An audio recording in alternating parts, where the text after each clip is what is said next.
ये है डेमास्कस, सीरिया की कैपिटल, और ये है दिल्ली, इंडिया की कैपिटल। कुछ नोटिस किया? साफ सफाई। ये उस देश की कैपिटल है जहाँ पे कई सालों से वॉर चल रही है, पर कैपिटा इनकम इंडिया से नीचे है, डेवलपमेंट इंडिया से कम है, लेकिन साफ सफाई देखिए आप इधर। और वहीं ये उस देश की कैपिटल है जो चांद पे जा रहा है, मार्स पे जा रहा है, स्पोर्ट्स में तरक्की कर रहा है, मेडिसिन में, टेक्नोलॉजी में, हर एक चीज में आगे बढ़ रहा है। लेकिन इस देश की कैपिटल की साफ सफाई देखिए। ये काफी नहीं था तो आप देखिए रवांडा को, जिसको कई बार अफ्रीका का सिंगापुर भी कहते हैं। इसकी पर कैपिटा इनकम पूरे इंडिया की पर कैपिटा इनकम से भी कम है। और ये है मुंबई, जो हमारे देश की फाइनेंशियल कैपिटल है। और यहाँ है एशिया का सबसे बड़ा स्लम एरिया, धारावी। अब आप ये सोच रहे होंगे ये भी फेयर कंपैरिजन ही है क्योंकि यहाँ की पॉपुलेशन बहुत कम है। तो ये है टोक्यो, जापान की कैपिटल, जिसकी पॉपुलेशन दिल्ली से भी ज्यादा है। और यहाँ की साफ सफाई देखिए। अब टोक्यो तो किसी से छुपा नहीं है, वर्ल्ड में one of the best cities है, किसी चीज में भी कंपैरिजन करिए, फिर वो क्लीनलीनेस हो या टेक्नोलॉजी हो। और ये है शंघाई, चाइना की फाइनेंशियल कैपिटल, और ये है मुंबई, इंडिया की फाइनेंशियल कैपिटल। दोनों की पॉपुलेशन सेम है ऑलमोस्ट, स्टिल साफ सफाई देखिए उस कंट्री के फाइनेंशियल कैपिटल की और हमारे देश की फाइनेंशियल कैपिटल की। ये भी काफी नहीं था तो ये है मालडोवा, जो कि यूरोप की सबसे गरीब कंट्री है, लेकिन क्लीनलीनेस आप देखिए कितनी ज्यादा इस देश के अंदर। इवन रिसेंटली यात्री डॉक्टर, जो हमारे ट्रैवल ब्लॉगर है, ये भी इस देश को विजिट करने गए। अब काफी सारे लोग हैं जो गरीबी को रिलेट करते हैं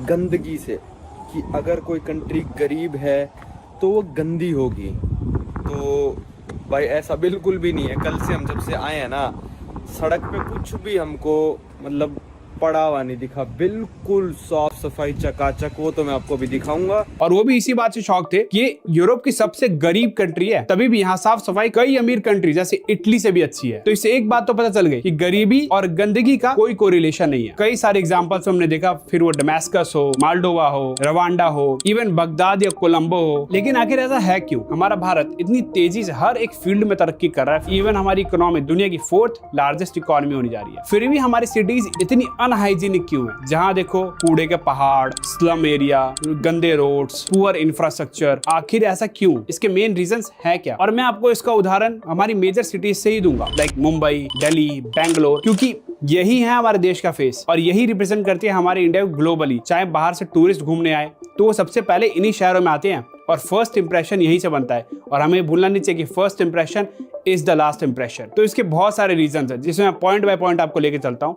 पहला सबसे बड़ा रीजन है वोट बैंक पॉलिटिक्स, जो हमारे देश में हर एक पॉलिटिशियन लीडर करता ही है। उसको मतलब नहीं है कि आपकी गली क्लीन हो या नहीं, उसको मतलब नहीं है आपका घर क्लीन हो या नहीं, उसको मतलब आपके वोट से। और लोग वोट किस बात पे देते हैं? इस बात से नहीं कि यमुना साफ हुई या नहीं, मुंबई में वो धारावी स्लम हटा या नहीं, या दिल्ली का कूड़े का पहाड़ डिमोलिश हुआ या नहीं। आप वोट किस पे दोगे? आप दोगे रिलीजन पे, कास्ट पे, और ऐसी कई सारी चीजों पे आप दोगे वोट। इन्हीं मुद्दों को लेके जो पॉलिटिशियंस हैं वो पॉलिटिक्स करते हैं। आपने कई सारे पॉलिटिशियंस को सुना भी होगा कि यमुना अब साफ हो जाएगी, मैं यमुना साफ कर दूंगा। मैंने कहा था हर घर में टूटी से साफ पानी आएगा। और तीसरा मैंने कहा था कि दिल्ली की सड़कों को हम बिल्कुल यूरोपियन अंदाज में शानदार सड़कें बना देंगे। मुंबई में देख लो, कहते हैं पॉलिटिशियन कि अब धारावी को हटा के साफ करेंगे और नए चमचमाते हुए मकान देंगे इन गरीब लोगों को। कुछ फर्क पड़ा? कुछ चेंज आया? सालों से सब कुछ सेम होता हुआ है। और दूसरा एक मेजर पॉइंट है सेंट्रलाइजेशन। हमारे देश में हर चीज का सेंट्रलाइजेशन बहुत है, फिर वो पावर का हो या बजट का हो। जब हमारा देश आजाद हुआ था, नया था, हर स्टेट की भाषा अलग, बोली अलग, कल्चर अलग, तो डर रहता था कहीं देश टूट ना जाए। ठीक है, पावर सेंट्रलाइज कर ली, 50 साल बीते, 60 साल, 70 साल, अब 75 साल हो गए हैं। लेकिन अब क्या उतनी जरूरत है सेंट्रलाइजेशन की जितनी आजादी के टाइम थी? बिल्कुल भी नहीं। इसके कंपैरिजन के लिए आपको बता दूं, इंडिया का सिर्फ 3% बजट है जो लोकल लेवल पर खर्च होता है, और वहीं चाइना में 51% है। और वहीं हम एम्प्लॉइज की बात करें तो लोकल लेवल पे सिर्फ 50 लाख एम्प्लॉइज है इतने बड़े भारत देश के अंदर। और वहीं चाइना में नंबर 3 करोड़ का है और यूएसए में 2 करोड़ का है, जो कि एक बहुत बड़ा डिफरेंस दिखाता है डिसेंट्रलाइजेशन इन पावर। इस बात को सिंपल ऐसे समझ लो कि आप एक एम्प्लॉइज हो, instead of going to a manager छुट्टी मांगने के लिए आप जा रहे हो सीईओ के पास। कोई सेंस बनता है इस बात का? इसीलिए उसने पावर डिसेंट्रलाइज कर रखी है कि भाई ये छोटे छोटे कामों के लिए उसके पास ना है, मैनेजर्स हैं उसके लिए। लेकिन हमारे देश में उल्टा हो रहा है। और थर्ड पॉइंट इसमें ये भी है कि सिविक सेंस। हमारे देश में सिविक सेंस बहुत गंदा है, पब्लिक डिसिप्लिन है ही नहीं बिल्कुल भी। रोड देख रहे हैं, कोई वहां से आप देखो सामने से कोई रॉन्ग साइड पे चलाते हुए अपनी गाड़ी लाता रहेगा, रेड लाइट को फॉलो नहीं करते, कूड़ा कहीं भी फेंक देंगे। सिंपल सा सिविक सेंस है कि भाई जाके अपना कूड़ा डस्टबिन में डाल दो। मतलब इतनी सी समझ नहीं है लोगों के अंदर, इतना पुअर सिविक सेंस है। ट्रेन में जा रहे तो क्लीननेस रखेंगे, हर चीज गवर्नमेंट पर थोपना भी सही नहीं है, क्योंकि at the end of the day साफ सफाई एक नागरिक से शुरू होती है, आपसे शुरू होती है, मेरे से शुरू होती है। हम ही नहीं रखेंगे तो गवर्नमेंट कितना साफ कर लेगी हर दिन। फोर्थ पॉइंट है इसमें लैक ऑफ पब्लिक इंफ्रास्ट्रक्चर। हमारे देश के बड़े सिटीज की सबसे बड़ी प्रॉब्लम ये है कि अर्बनाइजेशन बढ़ती जा रही है, पॉपुलेशन का बर्डन और बढ़ता जा रहा है, लेकिन सिटीज तो लिमिटेड है, जगह लिमिटेड है, उसको ना एक्सपेंड कर रहे हैं, ना हाउसेस बना रहे हैं, जिससे स्लम क्रिएट होते हैं। एक वो जगह जहाँ पे एक बहुत बड़ी पॉपुलेशन एक छोटी सी जगह पे रह रही है, कन्फाइंड स्पेसेस में। आप धारावी का एग्जांपल दे लो, कई वीडियोस पड़ी हुई हैं। कमरा है धारावी का, 6x6 इसकी लेंथ है, नीचे ब्रेथ है और ऊपर हाइट आप देख सकते हैं। 13 लोग एक एक घर के अंदर 13 से 14 लोग रहते हैं, जहाँ पे हाइजीन तो एक गॉडली कॉन्सेप्ट है, मतलब है ही नहीं कोई। इंफ्रास्ट्रक्चर की बात करें तो इतना पुअर इंफ्रास्ट्रक्चर, इनएडिक्वेट बसेस ही नहीं है भाई। सिटी में जितनी पॉपुलेशन होनी चाहिए उसके अकॉर्डिंग बसेस होनी चाहिए, उतनी बसेस ही नहीं है। दिल्ली में एक अच्छी बात है कि मेट्रोस बहुत एफिशिएंट है। आप मुंबई की लोकल ट्रेन देख लो कितनी भर के जाती है। और ये ऐसा नहीं है कि लोग बाहर से आना कम होंगे, लोगों के पास उनके स्टेट्स में अपॉर्चुनिटी नहीं है तो हमारे बड़े सिटीज में जाएंगे, और हमारे देश के अंदर बड़े सिटीज की बहुत कमी है। यूपी बिहार जैसे स्टेट्स के अंदर जहाँ इतनी बड़ी पॉपुलेशन है, बड़े स्टेट के नाम पे क्या है? पूरे बिहार में पटना, वो भी इतना बड़ा सिटी नहीं है। और पूरे यूपी के अंदर नोएडा और लखनऊ को छोड़ दूं तो कहाँ है बिग सिटीज? 22 करोड़ लोगों के लिए सिर्फ 2 बिग सिटीज। एटलीस्ट बिहार में कम से कम 10 बिग सिटीज, यूपी में 12 से 13 बिग सिटी होनी चाहिए, लेकिन है कहाँ? बिल्कुल नहीं। तो लोग और कहाँ जाएंगे? दिल्ली, मुंबई, कोलकाता, बैंगलोर, चेन्नई, हैदराबाद, यही मूव करेंगे। और इन सिटीज पर ऑलरेडी इतना बर्डन है कि वो हैंडल ही नहीं कर पा रही। ना प्रॉपर पीने का पानी है, ना प्रॉपर रोड्स है, ना पब्लिक इंफ्रास्ट्रक्चर है, और ना रहने को घर। तो गंदगी तो बढ़ेगी। अब हमारी सिटीज इतनी गंदी है, और लेकिन तब भी तरक्की हो रही है। लेकिन ये तरक्की तेज हो सकती थी अगर हमारी सिटी साफ रहती, क्योंकि इसका एक बहुत बड़ा नेगेटिव पॉइंट भी है, और 3 बड़े नेगेटिव पॉइंट है इसके। पहला, इकोनॉमिक कॉन्सिक्वेंसेस। हमारा देश जितना गंदा होगा उतना इकोनॉमिकली हमें लॉस होगा, आपको लॉस होगा, मुझे लॉस होगा। हमारे देश का टूरिज्म हर्ट होगा, जिससे टूरिस्ट हमारे देश में आएंगे कि वो सोचेंगे यार इतनी गंदी जगह है, क्यों जाएं, बेकार में टाइम वेस्ट होगा, हमारी हेल्थ डिग्रेड होगी, क्यों जाए उस जगह पे। जो टूरिस्ट, पोटेंशियल टूरिस्ट हमारे देश में शहरों में आके घूम सकते थे, अपने डॉलर्स वहां खर्चा कर सकते थे, जिससे हमारे लोकल वेंडर्स को फायदा होता, उससे उस लोकल इकोनॉमी को, उस शहर को फायदा होता, आपको होता, मेरे को होता, इस पूरे देश को फायदा होता।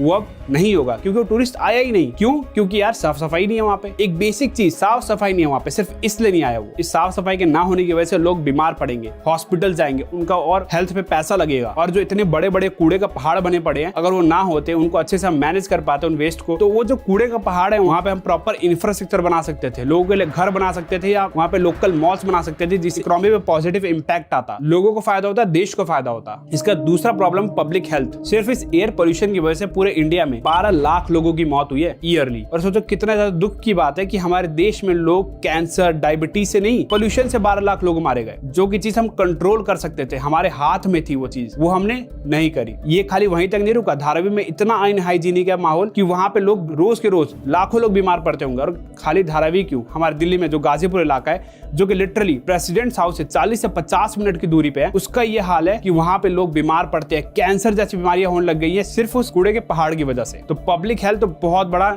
इशू है इस साफ सफाई की ना होने की वजह से। और थर्ड सबसे बड़ा इंपॉर्टेंट रीजन, एनवायरमेंटल इश्यूज। हमारे पीएम ने जाके ओपनली बोल तो दिया कि 2070 तक हम कार्बन एमिशन फ्री हो जाएंगे। वर्ष 2070 तक भारत नेट जीरो का लक्ष्य हासिल करेगा। लेकिन भाई हमारे देश की हालत अभी ऐसी है कि भाई हमें डेवलपमेंट भी करना है, और डेवलपमेंट से हमारा कार्बन एमिशन भी ग्रो होगा, जिससे हमारी क्लीननेस की प्रॉब्लम जो ऑलरेडी इतनी खराब थी वो और बेकार होगी। तो उससे एनवायरनमेंट को तो और नुकसान होगा, जो कि ऑलरेडी हमारे देश में हर साल रैंक करेगा दिल्ली टॉप पे पोल्यूशन के मामले में। और खाली दिल्ली ही नहीं, पूरे बहुत सारी सिटीज हमारे देश के अंदर हमेशा टॉप 10 में रहती है। अब ऐसा नहीं है कि भारत क्लीन नहीं हो सकता। हम जिस देश में रहते हैं, इसी देश में एशिया का सबसे क्लीनेस्ट विलेज भी है, और हमारे देश का सबसे क्लीन सिटी भी एग्जिस्ट करता है, इंदौर। अब मेघालय में एक विलेज है जिसको एशिया का सबसे क्लीनेस्ट सिटी बोला गया है। वहाँ के लोग टाइम टू टाइम अपनी गाँव को क्लीन रखते हैं। वहाँ के लोग गवर्नमेंट पे डिपेंडेंट नहीं है, खुद पे डिपेंडेंट है कि हम क्लीन करेंगे, वो हमारी रिस्पॉन्सिबिलिटी है, वो हमारा गाँव है। ऐसी आइजोल, जो कि मिजोरम की कैपिटल है, वहाँ पे लोगों ने खुद इनिशिएटिव लिया, और गवर्नमेंट ने डिसेंट्रलाइजेशन की वजह से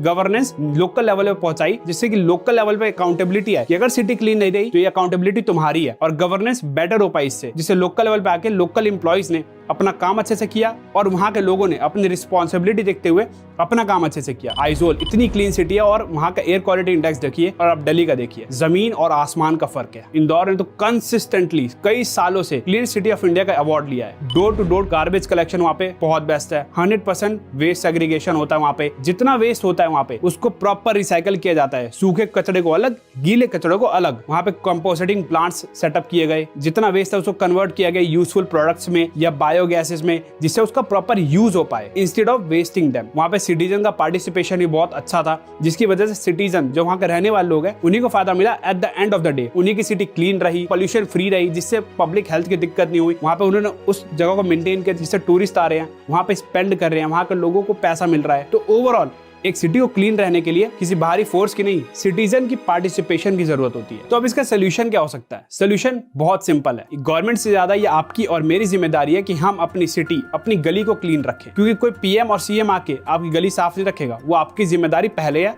बाद में गवर्नमेंट एम्प्लॉयज की है। हम मेक श्योर कर सकते हैं कि अपना कूड़ा कहीं गली में ना फेंके, कहीं अपनी बोतल्स या रैपर्स खाली पड़े हैं तो गाड़ी से ना फेंक दे। ये बहुत बेसिक सेंस है कि हम उसको रख सकते हैं, इकट्ठा एक पन्नी में डाल सकते हैं और जाके एक डस्टबिन में फेंक दे, जहां में डस्टबिन दिखे। जापान में बच्चों को बहुत छोटे एज से सिखाया जाता है कि कैसे अपने सराउंडिंग को क्लीन रखना है, अपने घर को क्लीन रखना है, रोड्स को क्लीन रखना है। उनको इवन ट्रेनिंग दी जाती है बचपन से कि अपना क्लासरूम हर एक स्टूडेंट या 2-3 स्टूडेंट मिलकर साफ करेंगे रोज, जिससे वो मैंने सीखते हैं कि ये हमारी रिस्पॉन्सिबिलिटी है कि क्लासरूम साफ रहे, हमारा स्कूल साफ रहे, हमारा घर गली मोहल्ला साफ रहे, जो कि बहुत अच्छी हैबिट है जो कि उनमें इनकलकेट की जाती है बचपन से ही। और गवर्नमेंट का इसमें बहुत बड़ा रोल होने वाला है डिसेंट्रलाइजेशन में, कि कम से कम 10 से 15% या 20% तक का बजट हम लोकल लेवल पे भी खर्चा करें। 3 से इसको 20% बनाना पड़ेगा, क्योंकि कई बड़े देश यूएस, चाइना, जापान ये सब डिसेंट्रलाइज करते हैं अपने बजट्स को। और हम अपने लोकल लेवल के एम्प्लॉयज को भी बढ़ाएं ताकि हम किसी को बोल तो पाए, एटलीस्ट अकाउंटेबिलिटी किसी को दे तो पाए।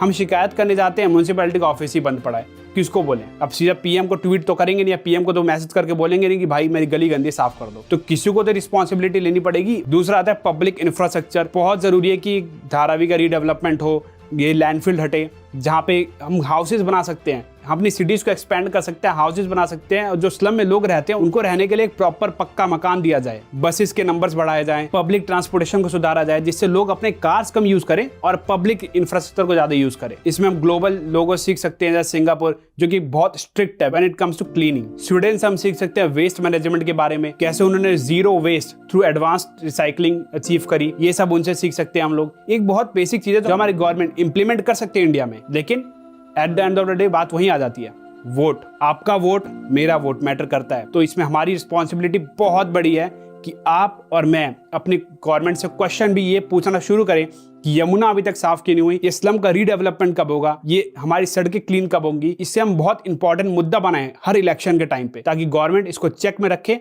और इसका कोई लॉन्ग टर्म सोल्यूशन निकाले। तो ये थी आज की वीडियो। अगर आपको पसंद आई हो तो जरूर लाइक करना और सब्सक्राइब करना भाई। मिलते हैं फिर, बाय।